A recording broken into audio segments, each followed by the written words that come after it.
Selamat datang saudara-saudaraku. Hari ini adalah tanggal 1 Januari 2022. Hari mulai saat kebangkitan kembali, sejak kebangkitan kembali Nusantara lama. Jadi siklus kebangkitan Nusantara itu per 500 tahun. Saat ini tanggal 1 Januari 2002 adalah awal titik dimulainya kebangkitan kembali Nusantara lama yang pernah jaya. Nusantara itu sebelum bernama Nusantara itu adalah Nuswantoro. Kemudian ada beberapa nama sebelumnya, dan perhitungan tahunnya itu yang diprestasi saat ini adalah Saka. Masa sebelumnya ada Caka.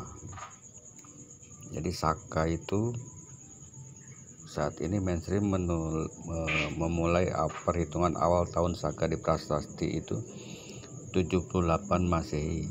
Itu tidak benar dan harus diklarifikasi. Jadi ada seorang peneliti, Pak Kodzim, itu sudah meneliti bahwa perhitungan tahun Saka itu beliau dapat 6123 sebelum Masehi.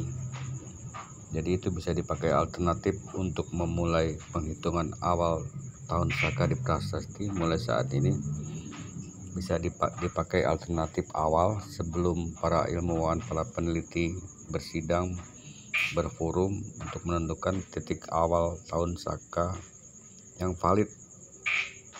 Jadi sementara boleh dipergunakan awal tahun Saka itu untuk menghitung awal tahun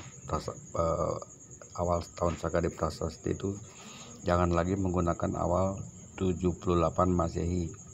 Itulah teknik penjajah untuk menghilangkan catat sejarah kita sebelum tahun 78 Masehi. Ini adalah peta. Peta ini adalah peta Candi Muara Takus yang berada di 13 Koto Kampar, Riau. Di sini adalah pusat pembelajaran Dharmik original. Itu jauh sebelum Yang Mulia Siddhartha Gautama lahir, sebelum ada Islam, sebelum ada Buddha. Jadi kaum Saka itu di sekitar tahun 3000 ya, yang terdeteksi itu 3000 itu ekspansi keluar Nusantara. Itulah kaum Saka, kaum Arya, orang Eropa bilangnya itu Skythia. Nah, leluhur kita itulah yang membawa ajarannya Dharmik original disebutnya. Jadi Dharma itu bukan Hindu, bukan Buddha, tapi Dharma itu adalah filosofi dasar leluhur Nusantara yang mendasari lahirnya ajaran di India, baik itu Buddha, Hindu, dan Jain. Di tahun 500 SM sekitar itu ada dua tokoh, Mahavira dan Yang Mulia Siddhartha Gautama. Dan Hindu itu baru formil menjadi isme itu 1830. Di zaman terdahulu sebelum Buddha, Jaina lahir itu, leluhur kita itu sudah mempunyai ajaran yang bernama Dharma dan sudah monoteis, sudah mengakui eksistensi adanya satu Tuhan. Dan ajaran itu sampai saat ini terekam di Bali, dan bukti-bukti artefaknya itu tergambar di Borobudur, Kusala Dharma Bhajana itu. Terus kaumnya itu kaum Caka, Saka, Mahe, Cakya itu di Borobudur tampil. Jadi filosofi ajaran itu Dharma. Nah, Dharma itu terdahulu dipelajari di sini, dan ini salah satu pusat ritual Dharma itu sebenarnya di sini, jauh sebelum Yang Mulia Siddhartha Gautama. Itu universitasnya ada di sini, yang disebut Universitas Dharmapala.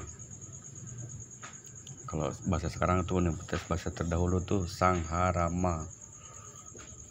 Sangha itu asal kata dari Sangha,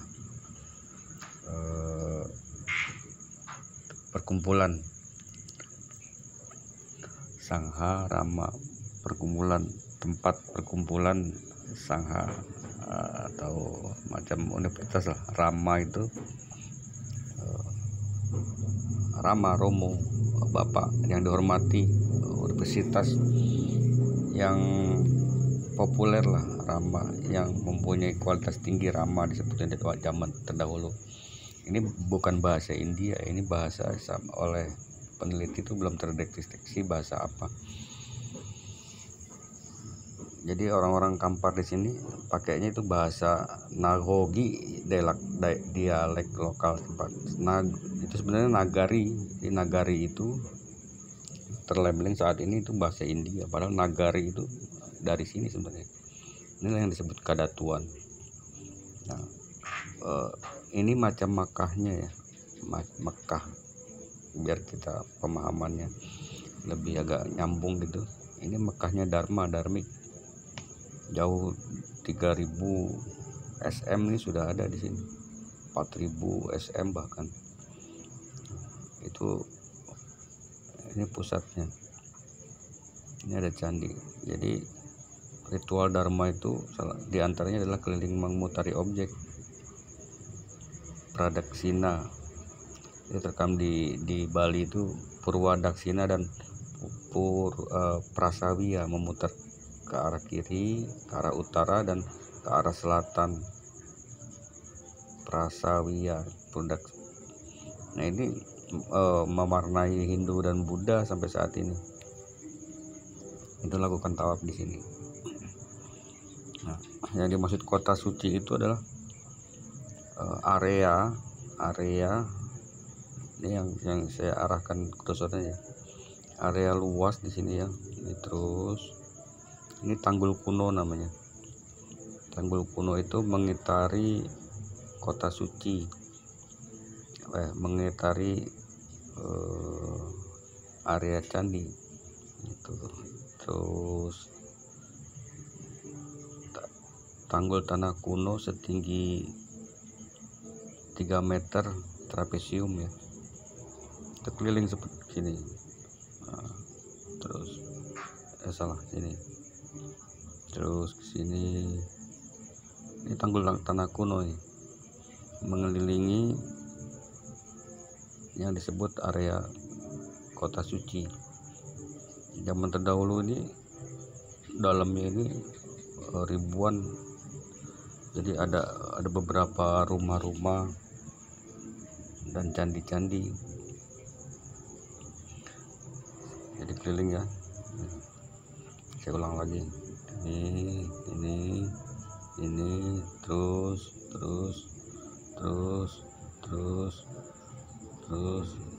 seperti itu. Nah, kalau universitasnya itu Dharmapala di sini, di sekitar ini, di luar kota suci itu. Ini universitas. Bahasa terdahulu itu Sangharama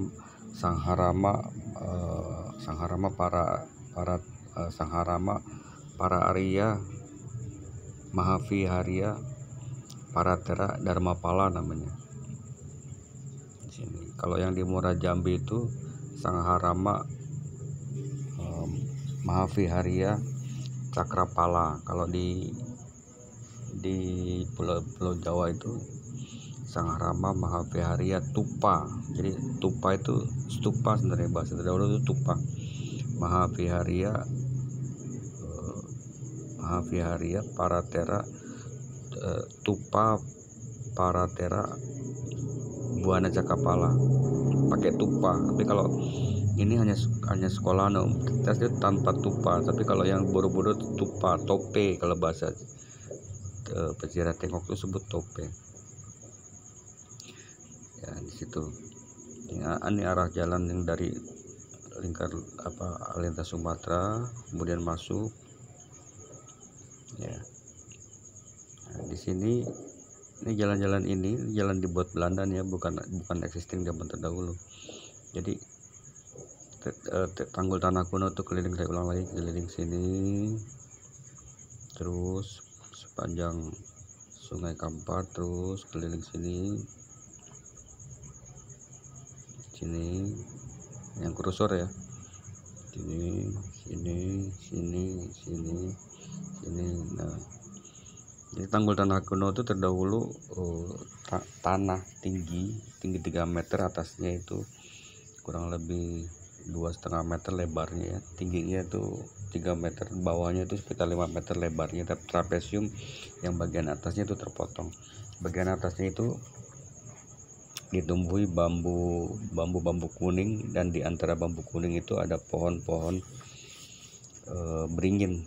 Nah, pohon beringin itu masih ada, kalau ke sana itu kita bisa lihat ada di sini, daerah sini. Ini. Jadi tanggul tanah itu sudah direcovery oleh BPCB, itu start dari sini, dari jalan ini. Jadi kalau pintu utama kan 148 ini 148, nah, kita terus jangan masuk ke arah candi, tapi belok kiri, ikutin jalan lintas Sumatera kira-kira 10 menit lah, berhenti, tengok ke kanan. Nah, itu ada perkerasan semacam konblok ya, itu yang di recovery BPCB. Kalau sekarang ditutupi semak-semak. Jadi kalau kita turun dari jalan kemudian ke arah kanan, ikutin ada perkerasan yang sudah dirapikan oleh BPCB, terus kita ikutin. Ini sekarang ini tertutup semak-semak, itu sudah di recovery. Kalau kita ikutin terus sampai sini, terobos semak-semak ya, terus sampai sini terus. Nah, ini ketemu jalan candi ini, kita ikuti terus sepanjang ini itu sudah di recovery, sudah bagus. Tapi nah, area sini ini hancur. Kemudian di sini ada pohon itu masih existing zaman pra-Islam, itu pohon beringin yang beda dengan pohon beringin yang sekarang. Nah, itulah pohon beringin yang masih asli zaman pra-Islam itu terdahulu seperti itu.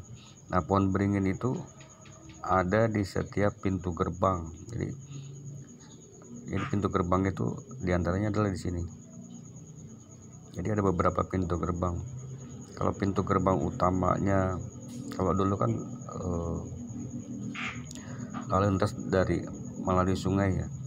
Ini sungai ini lalu lintas.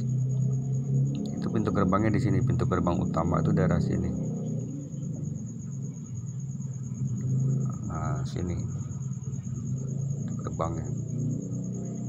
Jadi kapal-kapal tuh mendarat di sini, terbagi beberapa pintu. Ada yang mendarat sini, ini khusus untuk para resi, para pelajar, para yang tingkat tinggi. Itu turunnya dari kapal tuh masuknya lewat sini. Ini sungai terus. Nah, kalau yang di sini, nah di sini ada area khusus untuk loading and unloading perlengkapan mereka yang ingin belajar di sini, perlengkapan kebutuhan. Jadi sandang beras itu diturunkannya di sini, area sini. Kemudian nah, area pintu gerbang sini, ada pintu gerbang ini untuk binatang. Jadi khususnya waktu dulu itu gajah ya.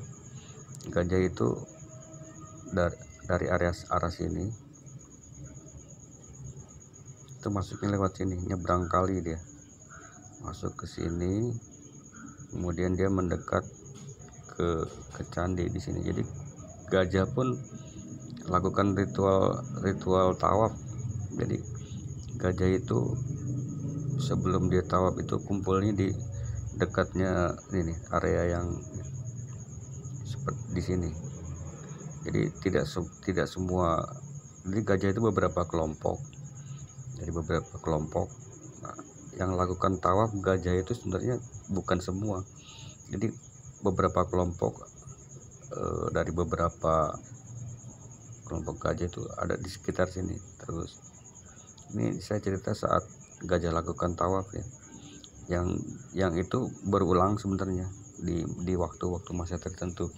Itu disaksikan oleh Zimmermann saat dia lakukan penelitian di sini. Dia kaget lihat gajah kok pada tawaf di sini. Jadi gajah itu yang lakukan tawaf itu hanya pimpinannya, kepalanya itu yang tawaf di sini. Jadi formasinya para gajah itu berkelompok di sini ya. Di sekitar ini beberapa kelompok, dan hanya kepalanya aja yang masuk, pimpinannya di sini. Dia lakukan tawaf di sini. Itu gajah. Dan kalau manusia yang disebutnya pelajar di universitas itu juga lakukan tawaf. Ini yang dilihat Fahuan dari abad 4 sampai abad 7, Itsing itu yang terlihat mereka tawaf di sini. Berkumpul para Brahman itu di sini ya. Dulu tempatnya nggak kecil gini. Kumpul di sini, banyak di sini sekitar ini ya. Kumpul itu tidak tanpa tulisannya orang-orang Tiongkok tuh meninggalkan bayang, maksudnya orang kumpul di sini pas matahari di atas kepala itu nggak ada bayang ke kanan dan kiri, ditulisnya tanpa bayang. Itu kok equinox.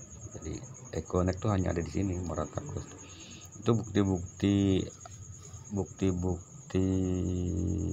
ilmu meteorologi yang menjelaskan bahwa disinilah apa yang ditulis pejarah Tiongkok itu dilakukan di sini, bukannya di Sri Lanka atau Ceylon atau Palembang atau di tempat lain. Tapi di sini ini bukti fakta keilmuan meteorologi, ilmu kelangitan itu bahwa ini ada di sini.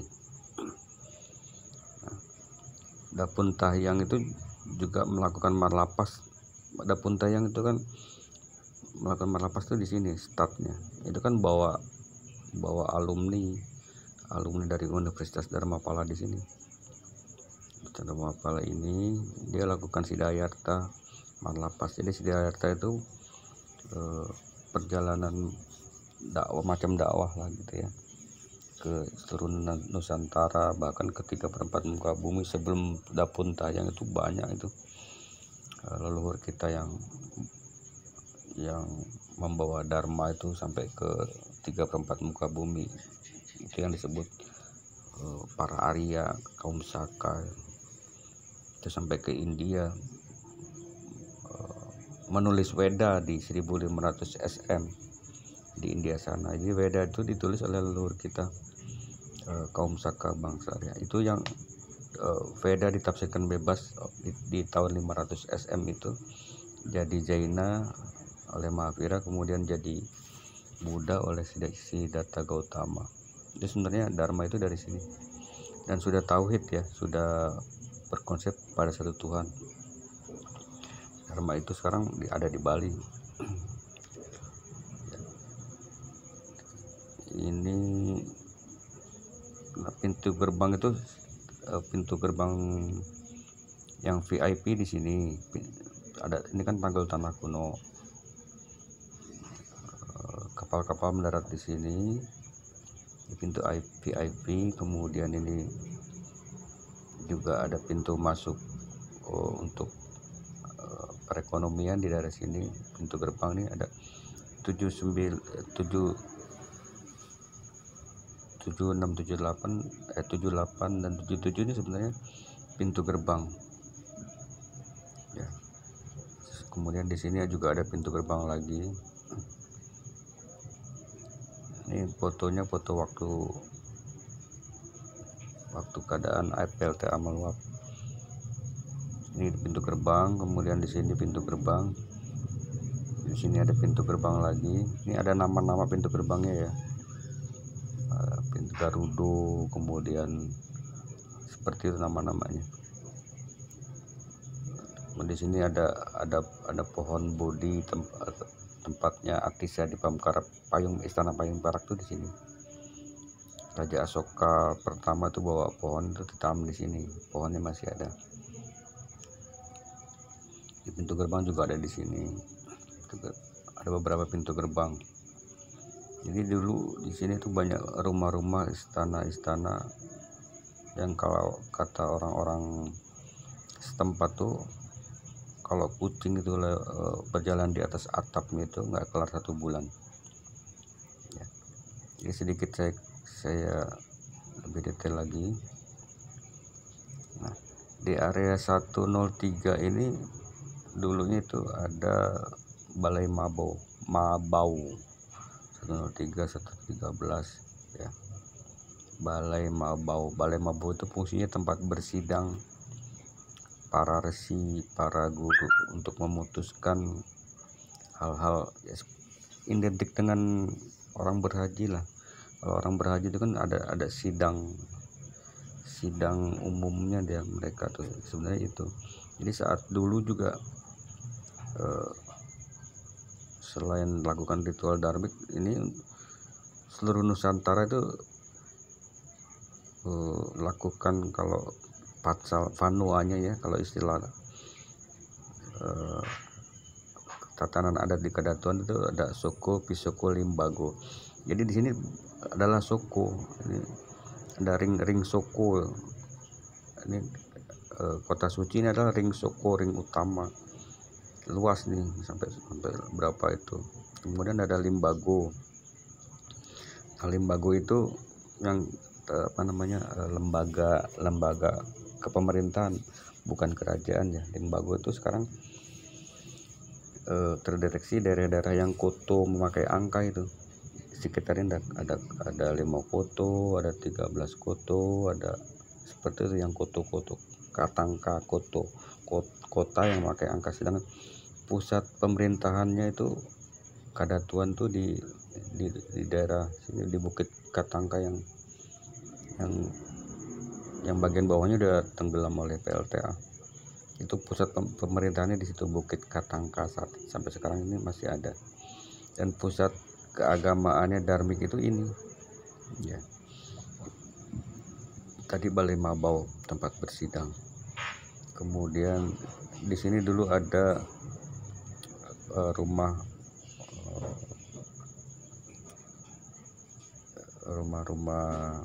ratu apa. Di sini juga banyak istana-istana. Komplek ini sebenarnya macam tempat pertemuan besar. Selain ritual keagamaan ini kan daerah ini sebenarnya ini tanah lapang nih terdahulu yang disebut pasar Indomayang. Jadi kalau kita gali ini 50 cm lah ya, itu ketemu ini tanah pelataran yang dasarnya itu bata merah. Di sini luas ini bata merah nih sebenarnya, dan di atasnya itu banyak rumah-rumah untuk keadministrasian, diantaranya seperti di sini. Ini yang 73 74 itu perkantoran lah, keadministrasian untuk tata kelola perekonomian, mengelola mereka yang ingin sekolah atau ingin mendarat di sini. Jadi udah tertata rapi saat dulu itu, pra Islam ya, sebelum Islam. Nah, di sini ada, kalau sekarang kita ke sana itu ada batas-batas tanah tinggi ya di sini. Jadi sebenarnya sisa-sisa bangunan rumah. Jadi area sini area administratur kepelabuhanan lah, tata kelola. Kemudian di sini ada area administratur. Kemudian dekatnya sini ada ini area eksekusi di sini. Jadi hukum panjang setelah bersidang para resi itu di sini di Balai Mabau. Nggak hanya bangunan ini, ada banyak lagi. Kemudian di sini Ini ada istana di sini. Kemudian istana, tapi istana yang besarnya di sini. Dia itu bangunannya itu tingkatnya ganjil, dari yang terkecil 3, 5, 7, 9, dan menghadap view-nya itu, mandangnya itu arahnya ke sini ya, ke candi sini. Ini kalau ada istana di sini, view-nya dia ke sini. Semua bangunan di sini view-nya ke timur barat. Ini kan arah barat, kalau ke candi ini arah barat dari sini. Sini istana, sini banyak lagi istana.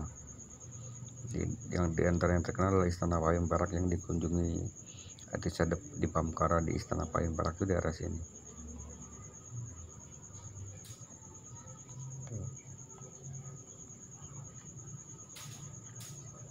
Nah, ini sedikit, nanti saya cerita lagi untuk kedepannya, dicicil ya. Jadi sebenarnya Nusantara itu mewarnai 3/4 muka bumi, diantaranya tanah India membawa dharmik original. Itu startnya di sini. Ada universitasnya ya, Universitas Dharmapala yang dilihat Itsing itu abad 7. Di Muara Jambi juga ada, itu macam universitas. Kalau candi-candi di selain di sini itu, jadi ciri-cirinya candi yang ritual ya, keagamaan itu bata merah. Kalau yang batu hitam itu macam kayak di Borobudur itu tope, istilahnya kayak kalau Borobudur kan taman mini, kayak taman mininya lah gitu. Jadi tempat menyimpan atau menyimpan catatan peradaban leluhur kita jauh terdahulu. Nah, inilah di masa Sailendra. Jadi Sailendra itu raja gunung. Sailendra, raja gunung itu kan identik dengan Daud, Nabi Daud, dengan kemudian punya anak Sulaiman. Kalau di bahasa kita itu, di prasasti itu Sang Luma. Sailendra itu identik dengan Daud. Jadi ada kemungkinan besar Nabi Daud dan Sulaiman itu adalah di kita. Sailendra, Daud, Sulaiman, Sang Luma itu ada di prasasti ya. Untuk saat ini selesai dulu, nanti kita cicil untuk menjelaskan yang lainnya di sekitar ini lebih detail.